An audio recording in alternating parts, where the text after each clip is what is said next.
People are creatures of process.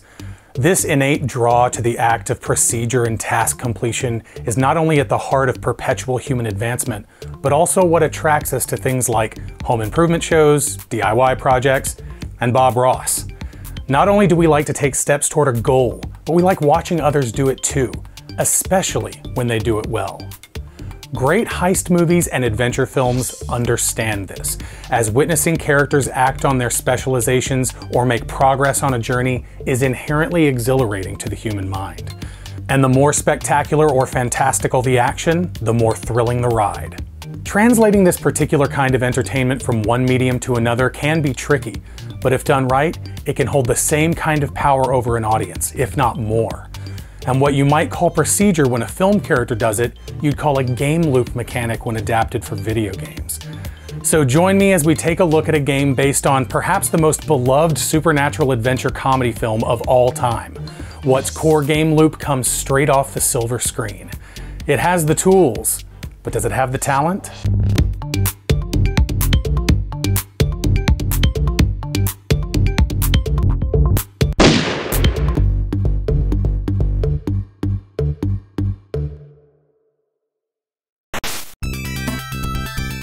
Dan Aykroyd believes in ghosts, but he's certainly not the first of his kind.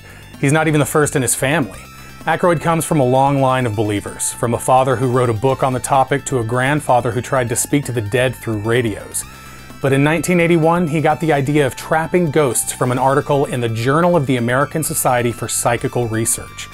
As the basis for a film, he thought this could be a great opportunity to pay homage to the horror comedies of Silver Age Hollywood, such as those made by Bud Abbott and Lou Costello. Aykroyd could already be considered a star by this point, having been a cast member on the wildly popular Saturday Night Live. He had also made a couple of movies, including one with Steven Spielberg, and tried his hand at screenwriting with 1980's The Blues Brothers, in which he co-starred with fellow SNL alum John Belushi. Taking this ghost-trapping concept, Aykroyd began writing another film in which Belushi and himself were intended to appear. The script would take their characters through space and time to do battle with paranormal entities across the universe.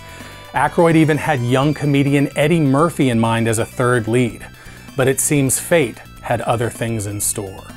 When I was writing the line for him, I got the call that he had died. John Belushi was dead at the age of 33 due to a fatal combination of heroin and cocaine. Aykroyd then teamed up with director Ivan Reitman, who had read the script treatment and determined the ambitious concept would be impossible to make in its current form. Reitman brought on Harold Ramis, who he'd worked with previously on Meatballs and Stripes, to help retool the screenplay with Aykroyd. They decided the film should take place in modern-day New York City and be more of a comedy than the serious sci-fi adventure Aykroyd had envisioned.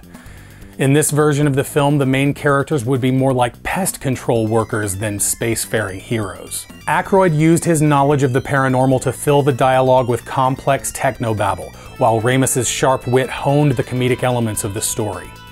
Ramis would go on to join the cast alongside Aykroyd, and rising star Bill Murray and a relatively unknown Ernie Hudson filled out the four-man roster of ghost hunters. Sigourney Weaver of Alien fame joined the cast as the romantic interest, while Rick Moranis, Annie Potts, William Atherton, and David Margulies took secondary and tertiary roles in what turned out to be a fantastically memorable cast. With Reitman behind the wheel as director, all they needed was a title, but the perfect one was just out of reach. The title Aykroyd had wanted from the beginning was the legal property of Universal, who had a 1970s children's show with that name. Monikers such as Ghost Stoppers and Ghost Breakers were considered, but nothing seemed quite right. Fortunately, producer Frank Price, who had greenlit the project while working at Columbia Pictures, departed the studio very early in production. And where did he go? Why, Universal Pictures, as a matter of fact, and as the new head of the studio allowed Columbia to use the name they wanted in the first place. Ghostbusters opened at the #1 spot for the weekend of June 8, 1984. The film follows Ray Stantz, Egon Spengler, and Peter Venkman, three scientists in the field of paranormal research. Early in the movie, the men are kicked out of the university where they are conducting experiments, so they decide to go into business for themselves. What business exactly?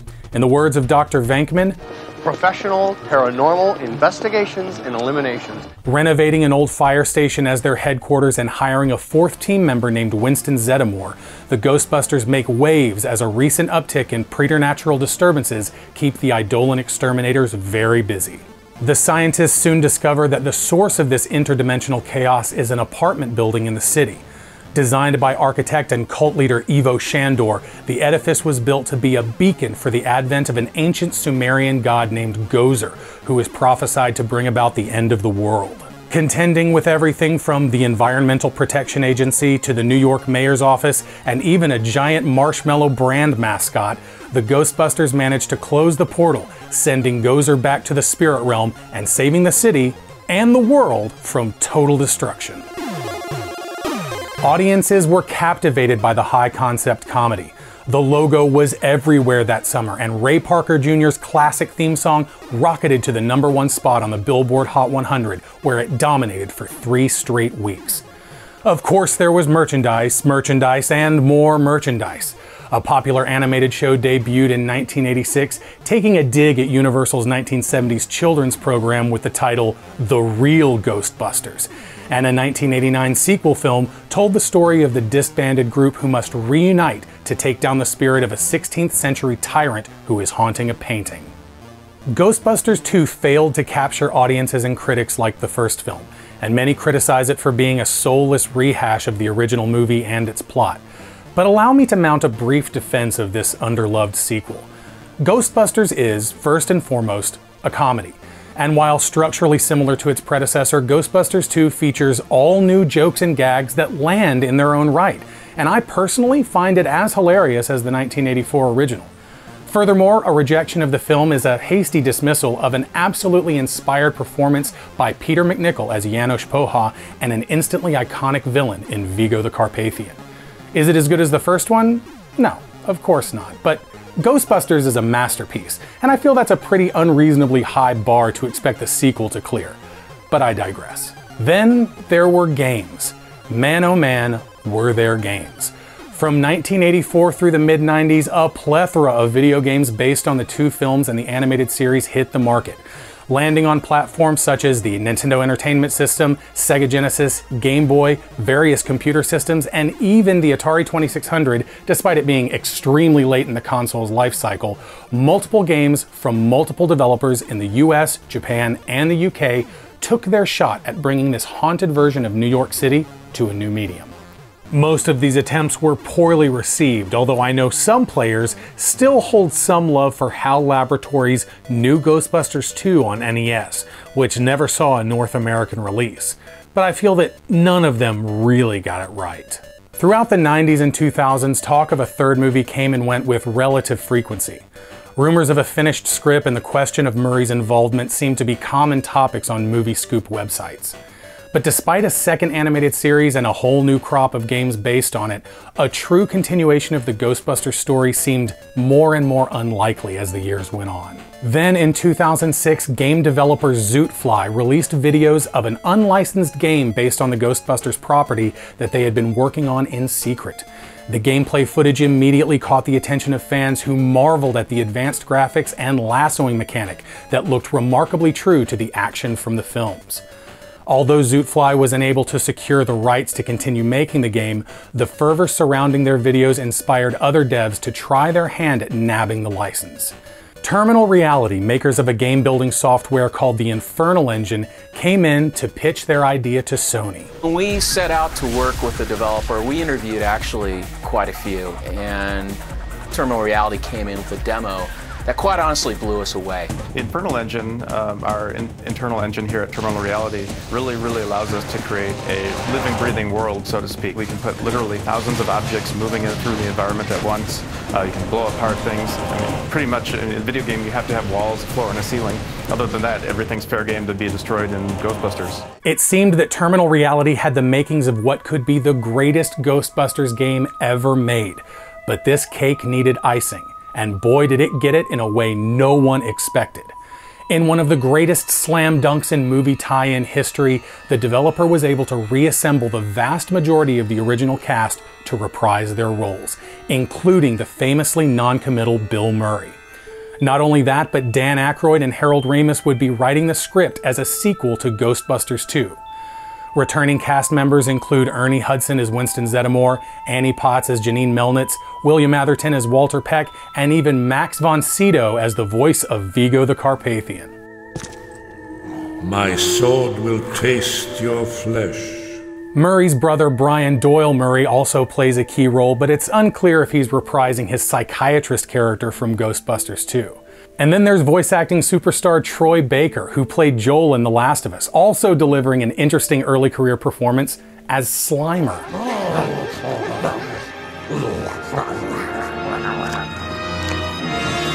After 2 years in development and a major marketing campaign that even saw the restoration of the Ecto-1 for a promotional tour, Ghostbusters the video game was released by Atari on June 16, 2009 for PlayStation 3, Xbox 360, and Windows. A slightly different version of the game was concurrently developed by Redfly Studios for Nintendo Wii, PlayStation 2, and PlayStation Portable. This variation contains the same story and dialogue as the primary release, but the graphics have been simplified and made more cartoony to better suit the limitations of the less powerful platforms. The mechanics of the game are also somewhat streamlined, and motion controls made available for the Wii release. Yet another iteration of the game was developed for the Nintendo DS by Zen Studios, with drastically different gameplay than either of its console cousins. Then in 2020, Mad Dog Games released a remastered edition of the game developed by Saber Interactive for PlayStation 4, Xbox One, Nintendo Switch, and PC. Today, we'll be looking at the PS4 version.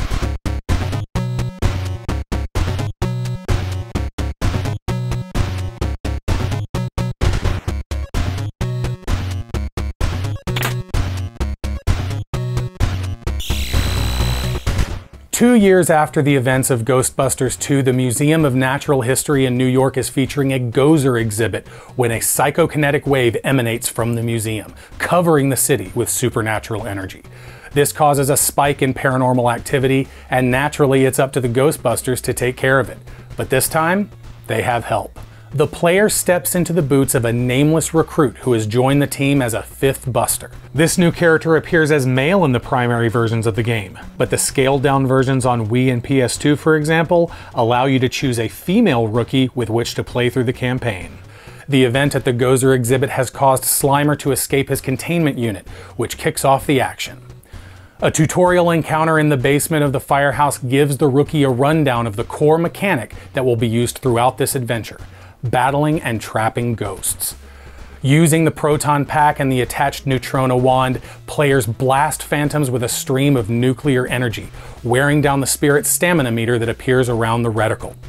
Once it falls into the red, the stream will automatically constrain the ghost, at which point the player must wrestle the remaining willpower out of the enemy. This is achieved by pulling the entity in the opposite direction they are trying to go, building up a slam meter in the process. Launching the ghost into walls and floors will wear them down, getting them ready to be captured. The player can then throw a trap and lead the restrained enemy over the guide beam.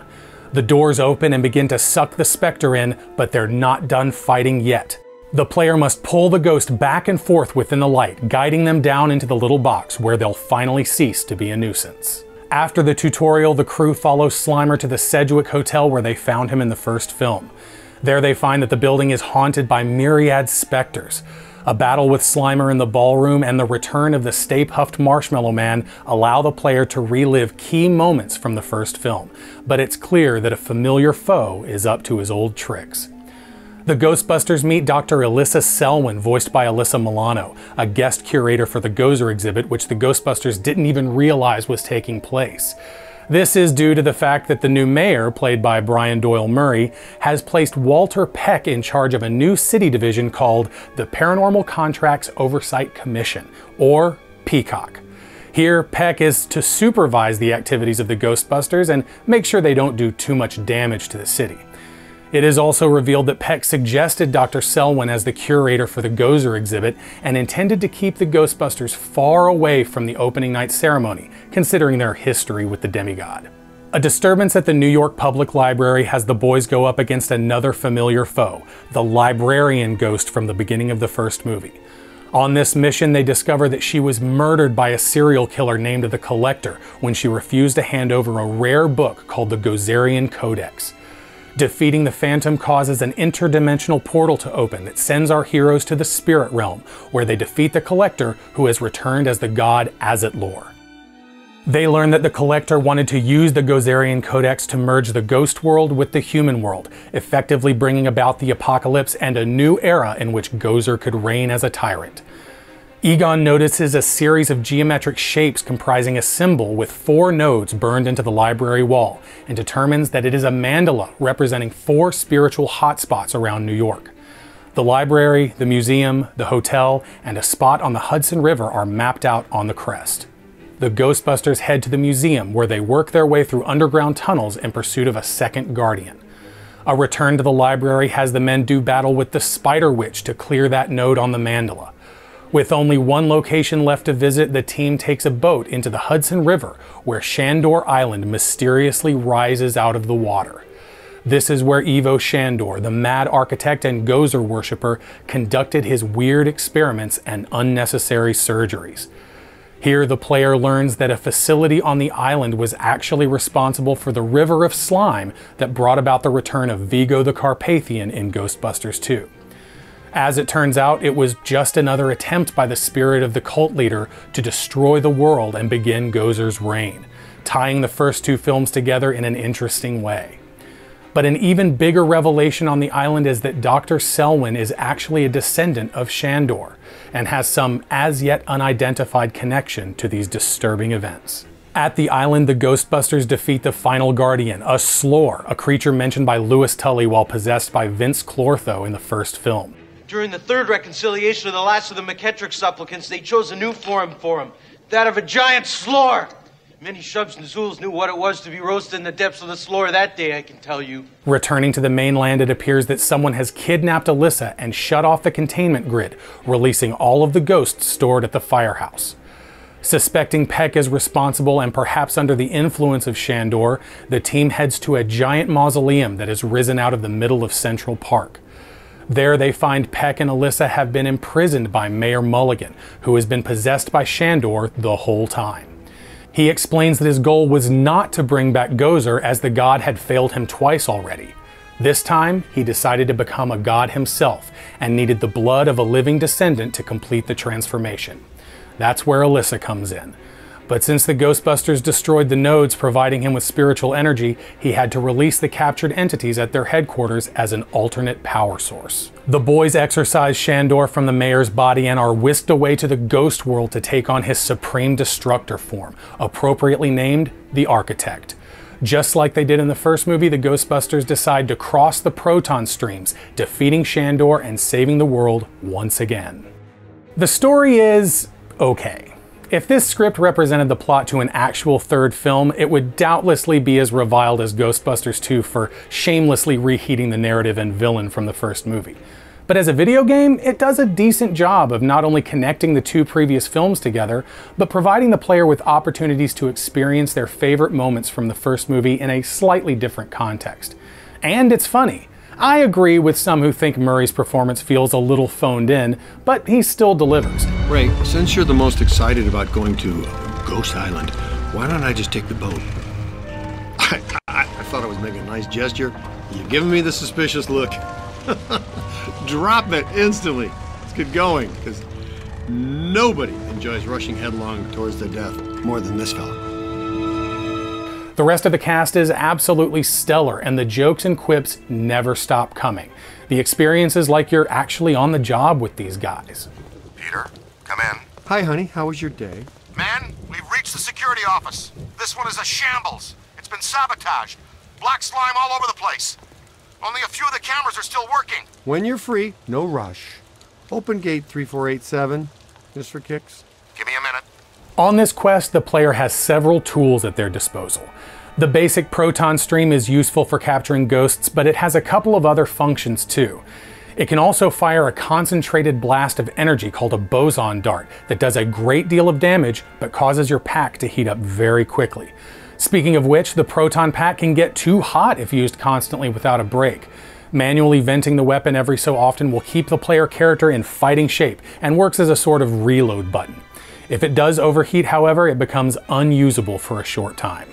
Although the basic attack mode will automatically restrain ghosts when their energy gets low enough, the containment stream can be activated manually to move large objects around and open up paths.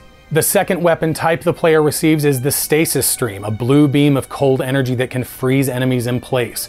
The alternate fire mode with the stasis stream is the shock blast, a powerful spread shot that works sort of like a shotgun.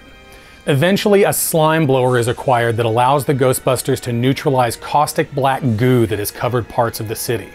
Functionally, this mechanic feels a bit like cleaning up harmful sludge in Super Mario Sunshine, although graphically the liquid physics are much less impressive. Slime can also be used to significantly damage certain kinds of enemies and even close spawning portals in a way that reminded me of games like Gauntlet. This mode also supports a slime tether, which can be used to solve environmental puzzles and even trap ghosts. The final Proton Pack additions are the Meson Collider and the Overload Pulse. While the Meson Collider fires a single blast that sticks to enemies and does a lot of damage, it overheats the pack very quickly. The Overload Pulse acts as a weaker repeating weapon, like a machine gun, but if used in tandem, all Overload Pulse shots will home in on a Meson Collider blast that is currently stuck to an enemy. Weapons and tools can be upgraded by spending money earned through catching ghosts. There is also a running dollar value that reflects the amount of property damage you're doing.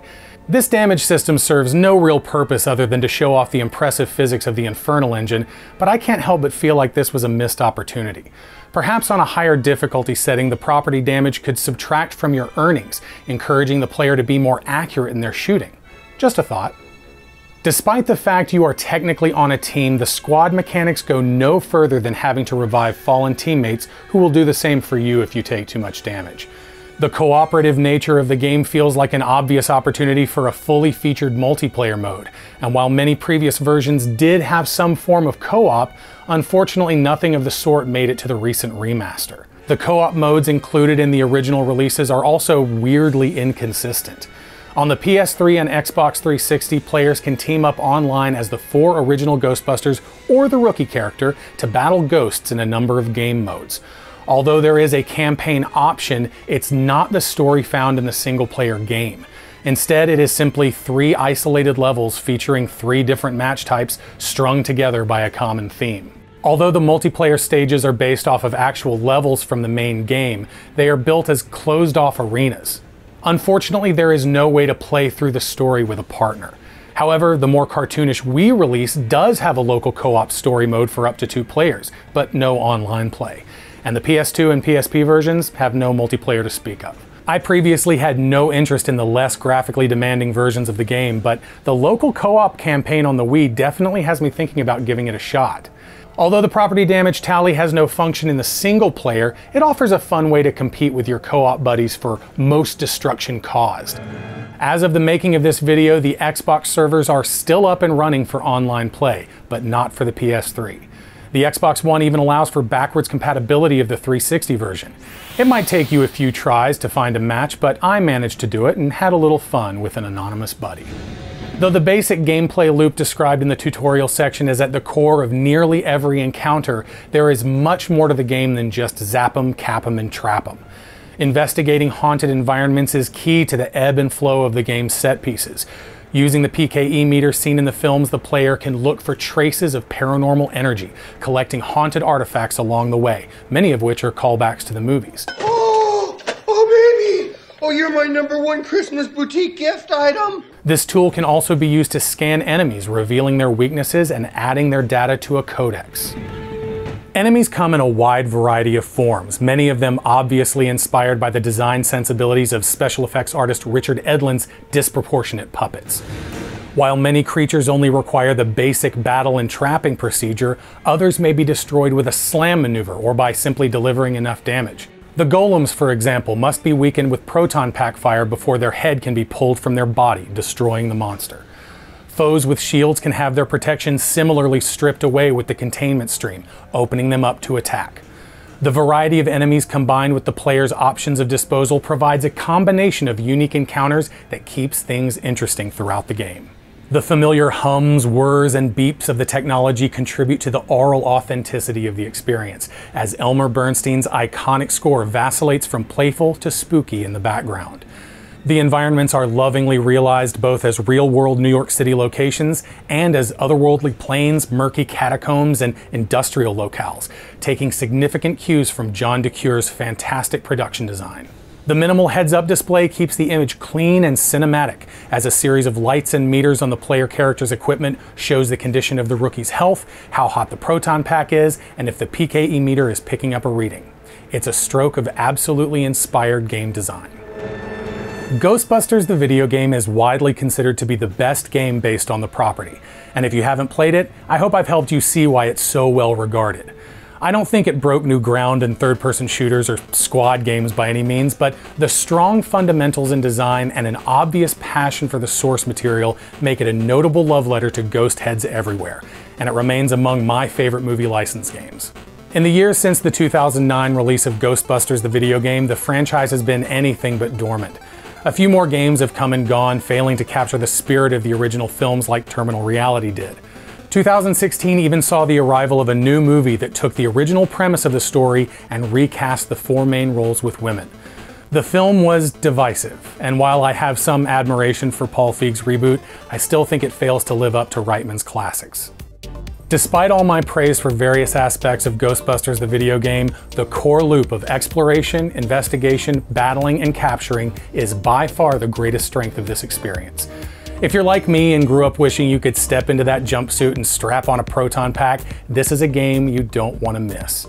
In the words of Greg Miller in his IGN review, it makes you feel like you are really a Ghostbuster, and it never gets less satisfying to pull a ghost into a trap, no matter how many times you do it. As it turns out, Ray Parker Jr. was right.